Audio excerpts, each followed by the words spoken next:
नमस्कार। आज की इस वीडियो में हम लोग झारखंड आंदोलन का एक टॉपिक है झारखंड के सदान, तो हम लोग आज इसके बारे में यहाँ पर चर्चा करने का प्रयास करेंगे, इसको जानने का प्रयास करेंगे। ये टॉपिक इसलिए भी इम्पोर्टेंट हो जाता है क्योंकि इस टॉपिक के बाद हम लोग भारतीय राष्ट्रीय आंदोलन जो कि झारखंड के संदर्भ में होगा तो हम लोग उसको यहाँ पर अध्ययन करेंगे। कहने का मतलब ये कि झारखंड में भारतीय राष्ट्रीय आंदोलन से रिलेटेड जितना भी आंदोलन है तो हम लोग उसको देखेंगे। तो बीच में ये एक टॉपिक आ जाता है झारखंड के सदान, तो हम लोग आज के वीडियो में इसको जानेंगे। और आपको बता दें कि जैसा कि हमारा जो टॉपिक वाइज सिलसिलेवार ढंग से जो चला आ रहा है वीडियो वो तो आएगा ही, और अगर झारखंड के संदर्भ में कुछ वैसा करंट न्यूज आता है तो आपको दिया जाएगा जो एग्ज़ाम के पॉइंट ऑफ व्यू से वेरी इंपॉर्टेंट होगा। उसके बाद अगर कोई भी छोटा छोटा टॉपिक जहाँ से क्वेश्चंस पूछे जाते हैं झारखंड के प्रतियोगी परीक्षाओं में बहुत ही ज़्यादा, तो हम लोग बीच बीच में वैसा भी टॉपिक लेंगे। और ये जो हमारा सिलेबस वाला है ये तो हमारा कंटिन्यू चलता रहेगा। और अभी हम लोग झारखंड का आधुनिक इतिहास पढ़ रहे हैं और उसमें भी झारखंड के आधुनिक इतिहास में हम लोग झारखंड के विद्रोह पढ़ रहे हैं, तो हम लोग विद्रोह को कंटिन्यू करेंगे। कुछ और भी विद्रोह बचा हुआ है, बहुत सारा विद्रोह हम लोग पढ़ चुके हैं जिसका लिंक डिस्क्रिप्शन में दे दिया गया, आप उसे वहाँ से देख सकते हैं। उसके बाद ये टॉपिक है झारखंड के सदान। उसके बाद हम लोग झारखंड में भारतीय राष्ट्रीय आंदोलन को जानेंगे। तो आइए इस वीडियो में आज हम लोग झारखंड के सदान को समझने का प्रयास करते हैं। तो देखिए यहाँ पर कुछ पॉइंट लिए गए हैं, तो सबसे पहले ये पॉइंट को आपको बताते हैं, उसके बाद इसको हम समझाएंगे। तो आप घबराएं नहीं, वीडियो को पूरा देखें। तो पहले यहाँ जो एक दो पॉइंट है तो इसको हम लोग समझने का प्रयास करते हैं, उसके बाद इसके बारे में डिटेल्स हम लोग जानेंगे, आपको समझाया जाएगा। तो पहला पॉइंट जो हमारा है वो ये है कि सदान झारखंड की मूल गैर जनजाति लोग हैं, लेकिन सभी गैर जनजातियाँ सदान नहीं हैं। आप ध्यान दीजिएगा क्योंकि यहीं से क्वेश्चन बार बार पूछा जाता है। ये क्या बोला है, ये पहला पॉइंट कि सदान झारखंड की मूल गैर जनजाति लोग हैं। पहला पॉइंट ये है हमारा जो आपको ध्यान में रखना है। आइए हम लोग अगला पॉइंट को देखते हैं। अगला पॉइंट है हमारा सदानों का भाषा मौलिक रूप से खोरठा, नागपुरी, पंच परगनिया, यहाँ पर टाइपिंग मिस्टेक है, यहाँ पर पंच परगनिया होगा, पंच परगनिया और कुरमाली है। सदानों की जो भाषा है वो मौलिक रूप से कौन कौन से है, तो खोरठा, नागपुरी, पंच परगनिया, कुरमाली है, और यही लोग सदान हैं। ओके, फिर नेक्स्ट पॉइंट है हमारा कि झारखंड की कुल जनसंख्या में इनका हिस्सा लगभग 60% है। कितना है, तो 60% इनका झारखंड की कुल जनसंख्या में सदानों का हिस्सा जो है वो लगभग 60% है। आपको बता दें कि इस वीडियो में 3 वर्ड आपको ज़्यादातर देखने को मिलेंगे, वो ये कि एक सदान आपको देखने को मिलेंगे, सदान वर्ड आपको देखने को मिलेगा। दूसरा है आपका आदिवासी, और तीसरा एक वर्ड आपको मिलेगा जो दिक्कू है। कौन वर्ड है, तो दिक्कू। तो ये 3 वर्ड आपको इस वीडियो में ज़्यादातर देखने को मिलेंगे। तो अभी हम ये तीनों वर्ड के बारे में समझेंगे। अभी हम लोग सदान के बारे में कुछ पॉइंट जाने हैं। तो पहला पॉइंट हम लोग क्या जाने थे कि सदान जो है वो झारखंड की मूल तो है लेकिन गैर जनजाति लोग हैं। ओके, दूसरा पॉइंट हम लोग ये देखें कि सदान का जो मौलिक रूप से जो भाषा है वो कौन कौन से है, तो खोरठा, नागपुरी, पंचपरगनिया और कुरमाली। ओके, यहाँ पे हम लोग ये पॉइंट देखे। और एक तीसरा पॉइंट हम लोग देखे थे कि झारखंड की कुल जनसंख्या में सदानों की हिस्सा लगभग कितना है, तो 60% है। ओके, और एक अगला पॉइंट हमारा कि इनका जो मुख्य पैसा है वो क्या है, तो कृषि कार्य इनका मुख्य पैसा है, मतलब कमाई करने का जरिया इनका एक कृषि कार्य है। कुछ और पॉइंट हम लोग जान जाते हैं, उसके बाद हम आपको कुछ समझाएंगे जिसे आपको ध्यान से सुनना है। आइए हम लोग ये पॉइंट को देख लेते हैं। हमारा पॉइंट है कि झारखंड में बाहर से आकर बसने वाले लोगों को आदिवासियों द्वारा दिक्कू कहा जाता है। उसके बाद हम लोग यहाँ पर सदान और आदिवासी में अंतर को भी समझते हैं, क्योंकि आपके माइंड में सदान और आदिवासी के बीच में मतलब कि कन्फ्यूजन पैदा ना हो, इसलिए हम लोग इसके मूल अंतर को समझने का प्रयास करते हैं। तो इसका जो पहला डिफरेंस ये है कि सदान गैर जनजातीय मूल निवासी है। सदान जो है वो गैर जनजातीय मूल निवासी है, जबकि आदिवासी जनजातीय है लेकिन ये भी मूल निवासी है। ओके, यहाँ पर क्लियर है, सिर्फ ये गैर जनजाति और ये जनजाति है, लेकिन दोनों यहाँ के मूल निवासी हैं। उसके बाद जो दूसरा यहाँ पर डिफरेंस है वो ये कि सदान समुदायी और अस्थाई स्वभाव के होते हैं, जबकि आदिवासी कबीलाई और घुमंतू स्वभाव के होते हैं। तो ये हमारा मेन जो डिफरेंस था वो सदान और आदिवासी के बीच में था। अब हम लोग यहाँ से कुछ विस्तार में इसको जानने का और समझने का प्रयास करते हैं, ये आदिवासी, सदान और दीकू के खेल को। तो आप लोग ध्यान से सुनिएगा, गौर से सुनिएगा। अगर इतिहास के माने, इतिहास के अनुसार असुरों के पहले भी कोई सभ्य जाति थी, जो सभ्य प्रजाति सदानों की ही होगी। संभवतः अगर माने तो वे सभ्य प्रजाति सदानों की ही होगी, जो यहाँ के मूल निवासी थे।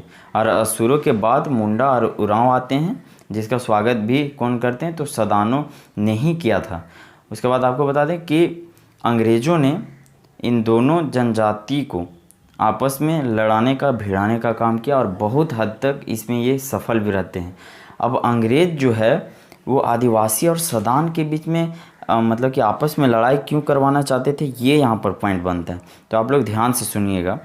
तो जो आदिवासियों को तंग करते थे, इनकी ज़मीनों को जो हड़पा जा रहा था वो दीकुओं द्वारा ही हड़पा जा रहा था। और दीकू किन्हें कहा जाता था, जो बाहर से आते थे, जो बाहर के ज़मींदार थे, उन्हें दीकू कहा जाता था। लेकिन अंग्रेज़ों ने यहाँ पर क्या किया कि जो झारखंड के सदान थे उन्हें ही वो दीकू कहना स्टार्ट कर दिए, और इन्हें जो है यहाँ के जो सदान थे, झारखंड के सदान, उन्हें अंग्रेज़ों द्वारा क्या कहने मतलब कहा जाने लगा, तो दीकू कहा जाने लगा। इसलिए आदिवासी यहाँ दिग्भ्रमित हो जाते हैं, और यहाँ बहुत से ऐसे आदिवासी हैं जो कि अंग्रेज़ों के बातों में आ जाते हैं कि सदान ही दीकू हैं और ये दोनों है वो आपस में भिड़ जाते हैं।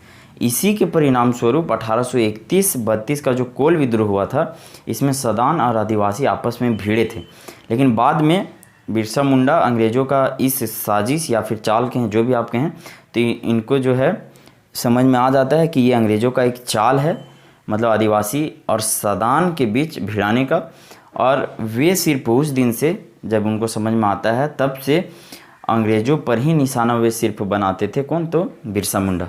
ओके, आपको बता दें कि बिरसा युग में मुगल, ध्यान दीजिएगा यहाँ पे, ध्यान से आप सुनिएगा कि बिरसा युग में मुगल, पठान, सिख और ये अंग्रेज़ों को ही दीकू कहा जाता था, जो यहाँ के लोगों के साथ या फिर आदिवासियों के साथ शोषण किया करते थे तथा आदिवासी और सदानों को आपस में भिड़ाने का कार्य करते थे या लड़वाने का कार्य करते थे।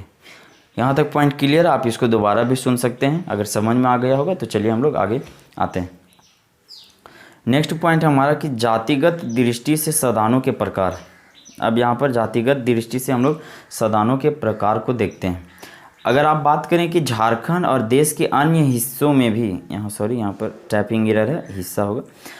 अगर आप बात करें कि झारखंड मतलब कि वैसे जाति जो कि सदान हैं और वो झारखंड में भी पाए जाते हैं, मतलब कि झारखंड में भी रहते हैं और देश के अन्य हिस्सों में भी रहते हैं। तो वैसे कौन कौन से जाति हैं? तो वो एक है हमारा ब्राह्मण, उसके बाद राजपूत, माली, कुम्हार, कुर्मी, सोनार, बनिया, डोम यहाँ पे होगा। उसके बाद डोम यहिर, यहाँ ये दोनों एक ही में है, डोम यहिर या चमार, दुसाद, ठाकुर और नाग जाति। ये सब जो जाति हैं वो झारखंड में भी आपको मिलेंगे और झारखंड के बाहर भी, यानी कि हमारे देश में भी ये जाति आपको मिलेंगे। उसके बाद वैसे जाति जो सिर्फ छोटा नागपुर में पाए जाते हैं, तो वे कौन कौन से हैं? अच्छा, इससे पहले आपको बता दें कि अगर आप जाति, जनजाति या फिर जनजातियों के बारे में जानना चाहें तो इस पर एक हम सेपरेट वीडियो बना चुके हैं, जिसका लिंक हम डिस्क्रिप्शन बॉक्स में दे देंगे। अगर आप जानना चाहें तो आप देख सकते हैं। उसमें अनुच्छेद 342 के बारे में भी पूरा क्लियरली बताया गया है। तो वैसे जाति जो कि सिर्फ मतलब कि छोटा नागपुर क्षेत्र में पाए जाते हैं, जो कि सदान है, तो वे कौन कौन से हैं? तो बड़ाइक, देसावली, पाइक, धानु, रेतिया, गोड़ाइत, घासी, भूइयाँ, पान, प्रमाणिक, तांत्रिक, स्वासी, ओष्टा, रक्सेल, बीन, लोहड़िया आदि। ये ऐसे जाति हैं जो कि सिर्फ छोटा नागपुर क्षेत्र में पाए जाते हैं। इसको आप एक बार खुद से भी देख लीजिएगा। उसके बाद आइए हम लोग ऐसे जाति के बारे में बात करेंगे जो कि सदान है, लेकिन इनका जो मूल स्थान है वो झारखंड न होकर झारखंड से बाहर है। तो वैसे कौन कौन से जाति हैं? तो गोड़, तिरहुतिया, अवधिया, कनेजिया आदि। ये सब जो जाति हैं वे झारखंड के मूल स्थान के नहीं रहने वाले हैं, झारखंड से बाहर के रहने वाले हैं, जो कि एक सदान है। आइए इनके हम लोग शारीरिक गठन के बारे में कुछ जानकारी लेते हैं। सदानों के शारीरिक गठन में आर्य, द्रविड़ एवं ऑस्ट्रिक तीनों लक्षण दिखाई पड़ते हैं। यानी कि कहने का मतलब ये है कि कुछ सदान गोरे, काले और मीडियम मतलब कि सांवले भी होते हैं। तो ये पॉइंट आपका क्लियर है कि सदानों के शारीरिक गठन में आर्य, द्रविड़ एवं ऑस्ट्रिक तीनों के लक्षण दिखाई पड़ते हैं। आइए इनके हम लोग धर्म के बारे में कुछ जानने का प्रयास करते हैं। धर्म अगर सिर्फ आप अगर एक क्षेत्र का बात करें, एक सराक एक क्षेत्र है, यहाँ पर जो है यहाँ के जाति जो हैं वो जैन धर्म से प्रभावित है। कौन धर्म से प्रभावित हैं? तो जैन धर्म से प्रभावित हैं सराक क्षेत्र के जाति जो कि सदान हैं। अन्य अगर बात करें हम लोग कि अन्य क्षेत्रों में मतलब कि कौन कौन से धर्म मानते हैं सदान लोग, तो वैष्णव धर्म का प्रचलन है, उसके बाद इस्लाम धर्म का भी प्रचलन है। और आपको बता दें कि सदानों में हिंदू धर्म तो अत्यधिक प्रचलित है। आइए अब हम लोग नेक्स्ट पॉइंट देखते हैं। सदानों का जो समाज है वो पितृसत्तात्मक है। यहाँ जो है वो मातृ एवं पितृ कुल में वैवाहिक संबंध वर्जित है। कहने का मतलब ये है कि माँ का जो मतलब कि रिलेटिव होते हैं या फिर पिता के रिलेटिव में मतलब कि शादी विवाह वैवाहिक संबंध आने की वर्जित है यहाँ पर। ओके, यहाँ पर अब जो नृत्य प्रचलित है उसको हम लोग यहाँ पर जानने का प्रयास करते हैं। तो डोमकच, झूमर, घटवारी, जामदा, चोकरा, संथाल नृत्य, राजपूत नृत्य, यादे नृत्यों का प्रचलन सदान समाज में है। उसके बाद अगर इसके अतिरिक्त हम लोग बात करें तो गणेश नृत्य, कार्तिक नृत्य सदानों का शास्त्रीय नृत्य है। अगर आप कुछ त्योहारों की बात करें तो यहाँ पर कर्मा, दशहरा ये सब होता है, यानी कि हिंदुओं के जैसा ही इनका भी जो अधिकतर पर्व त्यौहार होता है, क्योंकि ये लोग हिंदू धर्म से भी अत्यधिक प्रभावित हैं। आइए अब हम लोग इससे रिलेटेड बनने वाले जितने भी क्वेश्चन थे हम लोग यहाँ पर सभी क्वेश्चन को लिए हैं। अब हम लोग एक एक करके सभी क्वेश्चन को जानने का प्रयास करते हैं। तो पहला क्वेश्चन हमारा ये है कि झारखंड की कौन सी जनजाति स्वयं को सदान मानती है? तो यहाँ पर ऑप्शन है ये में चिक बड़ाई, option B Karmali, option C किसान और ऑप्शन डी उपरोक्त सभी। तो इसका जो सही आंसर होगा ऑप्शन नंबर डी उपरोक्त सभी। आइए अब हम लोग अगले प्रश्न को देखते हैं। सदान कौन है? ऑप्शन है हमारा कि गैर जनजातीय मूल निवासी। क्या बोलता है कि गैर जनजातीय मूल निवासी, जनजातीय मूल निवासी, झारखंड में बाहर से आकर बसे लोग, और ऑप्शन डी है हमारा कि झारखंड में दूसरे प्रदेशों से आकर बसे आदिवासी। तो इसका ये ऑप्शन सही होगा, गैर जनजाति मूल निवासी। यही लोग कौन है? तो सदान है।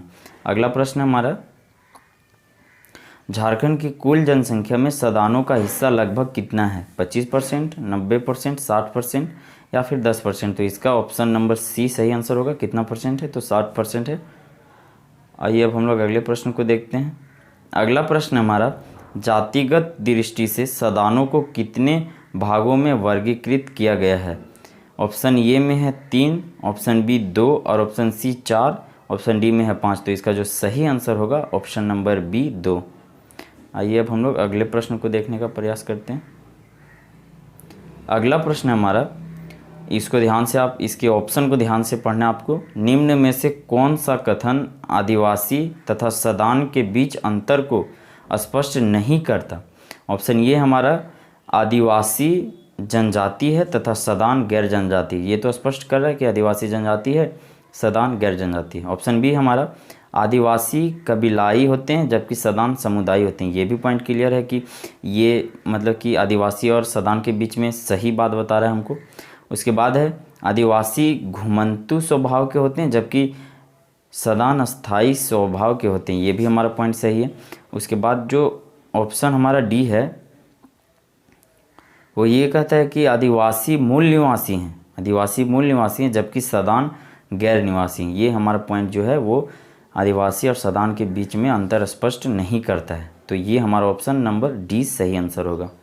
आइए अब हम लोग इस वीडियो का लास्ट क्वेश्चन देखते हैं। लास्ट क्वेश्चन है हमारा, झारखंड के सदान के संबंध में निम्न में से कौन सा कथन असत्य है? ऑप्शन हम लोग देखते हैं। ऑप्शन ए में है सदान लोग सूर्य के उपासक हैं, ये सही है कि सदान लोग जो हैं वो सूर्य के उपासक हैं। आपको बता दें कि जैन धर्म वाले जो हैं वो सूर्य के उपासक होते हैं, तो सदान लोग भी सूर्य के उपासक हैं। ऑप्शन बी में है सदान लोग भूत प्रेत आदि में विश्वास करते हैं। हाँ, ये बात भी सही है कि सदान लोग जो हैं वो भूत प्रेत आदि में विश्वास करते हैं। उसके बाद ऑप्शन डी सी में है सदान लोग कांसा तथा पीतल के बर्तन को समृद्धि का द्योतक मानते हैं। ये भी पॉइंट सही है। उसके बाद ऑप्शन डी है सदानों का समाज मातृसत्तात्मक है। ये गलत पॉइंट है कि सदानों का जो समाज है वो मातृसत्तात्मक नहीं है, पितृसत्तात्मक है। ओके, तो ये इस प्रकार से इस क्वेश्चन का हमारा जो सही आंसर होगा ऑप्शन नंबर डी सही आंसर होगा। तो आपको ये वीडियो कैसा लगा आप हमें कमेंट करके अवश्य बताएं, और इस वीडियो को आप ज़्यादा से ज़्यादा लोगों तक शेयर करें। हमारा जो नेक्स्ट वीडियो होगा वो विद्रोह से रिलेटेड होगा, झारखंड के विद्रोह से रिलेटेड होगा। तो आप उस वीडियो को देखने के लिए इस चैनल को सब्सक्राइब जरूर करें और बेल के आइकन को भी प्रेस कर लीजिएगा। तो फिर मिलते हैं हम लोग अगले वीडियो में, तब तक के लिए नमस्कार, जय हिंद।